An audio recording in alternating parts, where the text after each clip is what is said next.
মনিয়া পাখির বিকালের নাস্তায় আজকে খুবই মজাদার একটা পুডিং তৈরি করে দিয়েছিলাম। পুডিংগুলো দেখতে মাশাআল্লাহ অনেক বেশি সুন্দর হয়েছে। কিউট কিউট এই মোল্ডে তৈরি করার কারণে কিন্তু পুডিংগুলো দেখতে এত বেশি সুন্দর হয়েছে। তো চলেন পুডিংয়ের রেসিপিটা আপনাদের সঙ্গে শেয়ার করি। তো পুডিং তৈরি করার জন্য এখানে ফার্স্টেই আমি একটা ডিম ভেঙে নিলাম। ডিমটাকে এখন একটা হ্যান্ড উইক্সের সাহায্যে খুব ভালোভাবে ফেটে নিব। এবার এখানে আমি হাফ কাপের থেকে একটু বেশি পরিমাণ দুধ দিয়ে দিলাম। দুধটা কিন্তু আমি আগে থেকে জাল করে নিয়েছিলাম।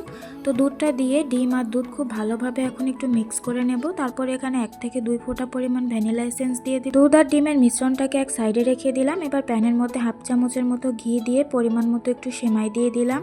আজকের পুডিংটা কিন্তু আমি সেমাই দিয়েই তৈরি করব। ঘিয়ের মধ্যে সেমাইটা বেশ কিছুক্ষণ ভেজে নিলাম। এবার এই মোল্ডগুলো নিয়ে নিলাম। কিউট কিউট এই মোল্ডগুলো কিন্তু আপনারা পেয়ে যাবেন কিডস ফ্রেম এই পেজে। এই মোল্ডের সাথে কিউট একটা ব্রাশ আছে। এই ব্রাশটা দিয়ে কিন্তু খুব সহজেই তেল ব্রাশ করতে পারবো। তো তেলটাকে ভালোভাবে ব্রাশ করে নিলাম। এবার মোল্ডের মধ্যে আমি ঘিয়ে ভাজা সেমাইগুলো দিয়ে দিলাম। ঘিয়ে ভাজার কারণে কিন্তু সেমাইগুলো থেকে অনেক সুন্দর একটা স্মেল থাকে। এবার এখানে দুধ আর ডিমের মিশ্রণটা দিয়ে দিব। তো আস্তে আস্তে করে আমি সবগুলো মিশ্রণ এখানে দিয়ে দিলাম। এখানে আমি হাফ কাপের থেকে একটু বেশি পরিমাণে দুধ নিয়েছিলাম। এটা দিয়ে 3টা পুডিং হবে। এই মোল্ডগুলোর সাথে কিন্তু ঢাকনাও থাকে, আর এই ঢাকনার অনেকগুলো সুবিধা রয়েছে। এই ঢাকনা দেওয়ার কারণে কিন্তু এটা খুব ইজিলি মোল্ড আউট করা যায়। পুডিংটা হয়ে গেলে খুব সহজেই কিন্তু এভাবে ধরে নামিয়ে ফেলা যায়, কোনোই সমস্যা হয় না। পুডিংগুলো হতে 20 থেকে 25 মিনিট সময় লেগেছে। পুডিংগুলো যেহেতু অনেক বেশি ছোট, এজন্য কিন্তু এটা হতে একদমই বেশি সময় লাগবে না। নর্মালি আমরা বাসাতে যে স্টিলের মোল্ডগুলোতে পুডিং তৈরি করি, সেই মোল্ডগুলোতে কিন্তু পুডিং আনমোল্ড করতে অনেক বেশি ঝামেলা হয়। তবে এই মোল্ডগুলোতে খুব সহজেই পুডিং আনমোল্ড করা যায়, সেই সাথে দেখতেও মাশাআল্লাহ খুবই সুন্দর হয়। মাশাআল্লাহ পুডিংগুলো দেখতে অনেক বেশি সুন্দর হয়েছে। দেখতে যেমন সুন্দর, খেতেও কিন্তু অনেক বেশি মজা, সেই সাথে পুষ্টিগুণে ভরপুর। বাচ্চাদের খাবারগুলো যদি দেখতে সুন্দর হয়, তাহলে কিন্তু বাচ্চারা খাওয়ার অনেক বেশি আগ্রহ প্রকাশ করে। আমার মেয়ে পুডিংগুলো দেখেই অনেক বেশি খুশি হয়েছে, সেই সাথে খুবই মজা করে খেয়েছে মাশাআল্লাহ। বাচ্চার সকাল কিংবা বিকালের নাস্তায় এই পুডিংটা তৈরি করে দিতে পারেন।